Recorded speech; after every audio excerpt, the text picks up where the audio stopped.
स्वागत है आपका डोमिन लाइफ मैसेज में।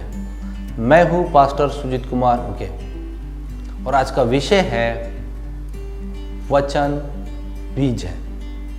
लूका 8 अध्याय 11 पद बताता है कि बीज परमेश्वर का वचन है। लूका 8 अध्याय में ही यीशु मसीह ने हमें बताया है कि बीज बोने वाले के दृष्टांत के विषय में।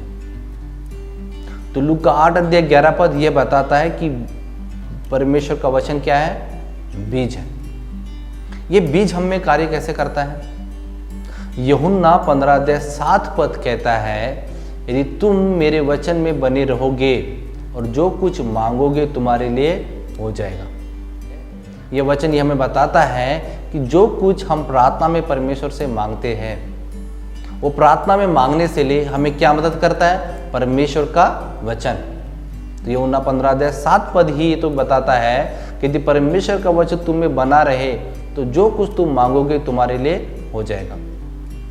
आज कई लोग परमेश्वर से प्रार्थना तो करते हैं परंतु वचन उनमें नहीं होता। असल में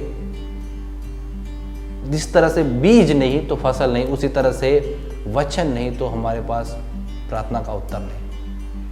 तो जब वचन हमें बना रहेगा तो जो कुछ हम परमेश्वर से मांगेंगे वो हमें मिल जाएगा, क्योंकि वचन क्या है? परमेश्वर का बीज है।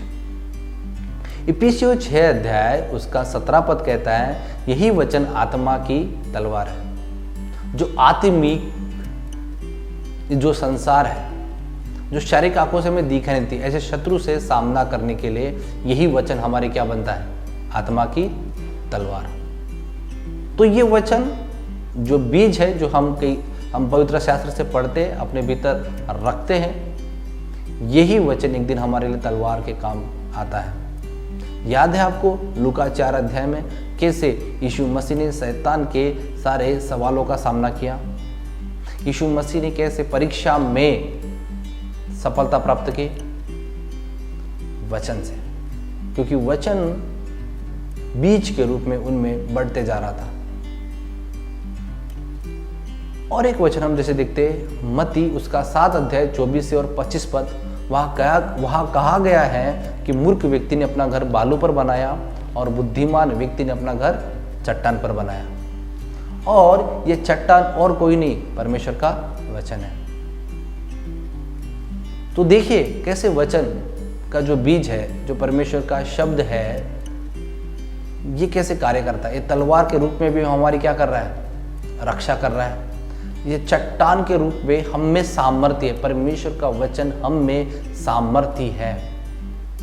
तो 3 बातें हम सीख रहे हैं। परमेश्वर का वचन हमें प्रार्थना करने के लिए क्या करता है? सहायता करता है। परमेश्वर का वचन हमें सुरक्षा प्रदान करता है और परमेश्वर का वचन हम में सामर्थ्य है उस चट्टान के समान। इसलिए उस बुद्धिमान का घर कभी भी नहीं गिरता, चाहे आंधी आए, चाहे मेघ बरसे, लेकिन उसका घर कभी भी नहीं गिरता।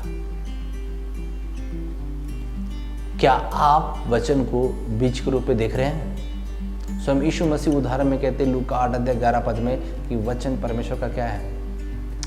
परमेश्वर का शब्द है। और यही वचन बाइबल बताती है लूका 8 अध्याय 11 पद में कि परमेश्वर का वचन ही हमारा क्या है? बीज है। क्या आप इस बीज को ले रहे हैं जैसे यीशु मसीह ले रहे थे? और उन्होंने शैतान के हर एक शब्दों का सामना किया, जैसे उस बुद्धिमान व्यक्ति ने लिया और चट्टान पर अटिक रहा, और चाहे समस्या आई, आंधी आई, में आया, तूफान आया, लेकिन गिरा नहीं। क्या आप उस व्यक्ति के समान वचन रूपी बीज को ले रहे हैं जो उसमें बना रहता है और जो कुछ परमेश्वर से मांगता है वो उसे प्राप्त कर लेता है? मुझे बताने दीजिए, यदि वचन आपको नहीं पता है तो आप किस अधिकार से परमेश्वर से प्रार्थना में मांगेंगे? यदि जब शैतान या परिस्थिति आपके जीवन में उल्टी रहे तो आप किस अधिकार से उस शैतान के परिस्थिति का सामना कर पाएंगे? हम सामर्थ्य हैं उस चट्टान में जो बुद्धिमान व्यक्ति जुड़ा हुआ है, क्या आप सच में उससे जुड़े हुए हैं?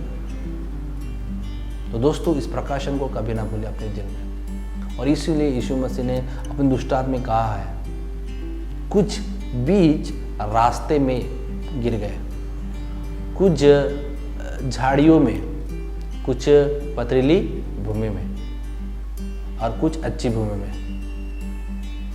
लेकिन वो दुष्टांत हमें बताता है अच्छी भूमि में ही 100 गुना फल आता है।